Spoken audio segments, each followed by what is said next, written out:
Many therapies focus on change or growth, and this can be an amazing use of therapy time. But I think it comes as a surprise to some people that this is not the only way to use the space. What if instead the healing could come about by being fully accepted as who you are? For people living with disabilities, chronic illness, or neurodivergence, person-centred counselling offers something rare, a space where you really don't have to justify your pain, struggles, or limits. Let's talk about it. Hello and welcome back to Unwinding Minds. If you're new here, hello! It's nice to meet you. I'm Rosie. I'm a chronically ill counsellor based in the UK who specialises in supporting disabled, neurodiverse and chronically ill people with their mental health. I also make these videos as a supplement to offering counselling services to support everyone, including those who cannot access counselling with a professional like myself.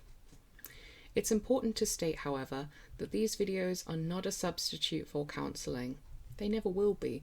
They're only intended to support with psychoeducation. Today, we're exploring how person-centred counselling can support people living with chronic illnesses and how its principles can be applied in everyday life, particularly when life feels unpredictable or exhausting. If you live with a long-term condition, you'll know already how much it can impact your mental health. From the constant adjustments needing to be made, to managing energy, to navigating feelings of frustration or isolation. Counselling can help, but how it helps really depends on the approach taken. The person-centred approach, which was developed by Carl Rogers in the 20th century, is one of the most widely used forms of therapy today. And there's good reason for this. It works. Person-centred counselling is all about the quality and strength of the relationship.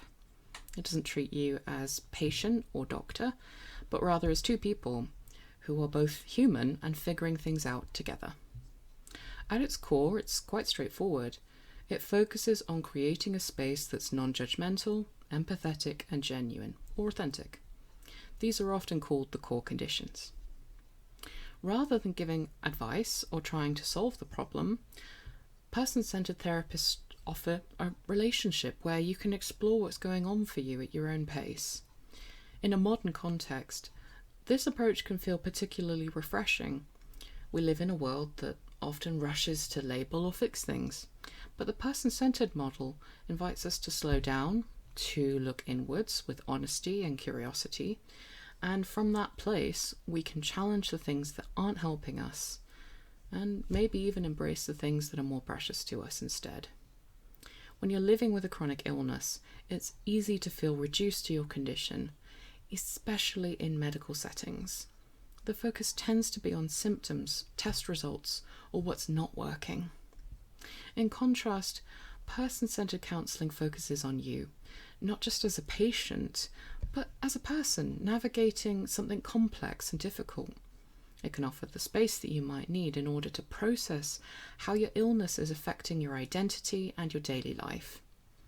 It can help you to explore the feelings of loss, uncertainty that you might be feeling. And it can also help you to reconnect with what's meaningful to you.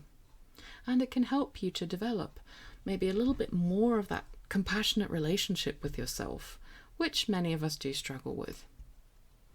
There's no real agenda in person-centred sessions, no material that you have to work through. There's no risk of you turning up to a session and doing it wrong, because I hear that fear so often with clients. It's not about getting better in a conventional sense, at least. It's about creating the right conditions for you to reflect, grow, and feel supported wherever you are right now. And that's particularly important with long-term fluctuating conditions, because sometimes what you need the most is simply the permission to say, this is hard for me today, without having to justify or try and fix it. My way of working does incorporate some techniques from a wide variety of approaches, from my experiences previously as a mental health coach, and that means that I can offer grounded, practical techniques to support with helping you to grow. And I do that because I realize that it's actually very overwhelming when you're struggling with your mental and physical health to know where the heck you even start. The self-help books and materials out there are so numerous that it's really hard to wrap your head around it all. So the outset of struggling, you're not only struggling with your mental and physical health, you're then also desperately reaching out for solutions to things and for answers that don't always come straight away.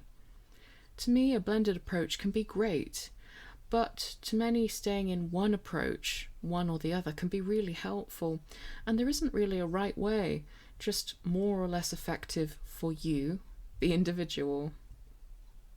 Living with a chronic illness isn't easy, physically, mentally, or emotionally, but it is possible to create some spaces for reflection, for small acts of care. The person-centred approach doesn't promise quick fixes. It does offer support in a much more meaningful way, the chance to feel understood at your own pace, to navigate life in a way that's more in tune with who you are. And one of the real benefits of going through this kind of counselling is it's paced by you, not by the counsellor. You get to choose what you feel you need to talk about on the day. You might agree in advance what you want to discuss with the counsellor, and that's fine too. My point is that it's left wide open for you to decide. And it's a very different environment than the medical environment, where a lot of the feeling becomes pathologized. We're not aiming with person-centered counselling to fix emotions or eradicate them. The better approach, the approach that's more solid, that's more, I don't know what the word is, sustainable, is to figure out what you do with them when they appear. Because emotions aren't going to go anywhere. And they certainly aren't going to go anywhere unless you take the time to understand them, learn about them, and figure out what they're asking for from you. But I've extolled the virtues of person-centered counselling for long enough. I'm really curious to hear, is there anything that you want to learn about person-centered counselling having watched this video? Pop it down in the comments section below if so. I'm always happy to take suggestions on different video ideas. If you've made it this far, please know that I'm very grateful to you. If this episode has resonated with you or you've learned something, please take a second to like it, to subscribe, or to share it with someone who might need to hear this message as well. You never know, you might change the direction of somebody's life with these kinds of videos. We make a lot of videos about chronic illness, disability, neurodivergence, and mental health on this channel, and I'm always really interested to see what people want to see more of. So if you have those thoughts, as I said, put them down in the comments section below. And check the description if you are interested in working with me on a one-to-one basis around the things that you're struggling with chronic illness, as I do offer private counselling to all. Thanks so much for watching, and take really good care.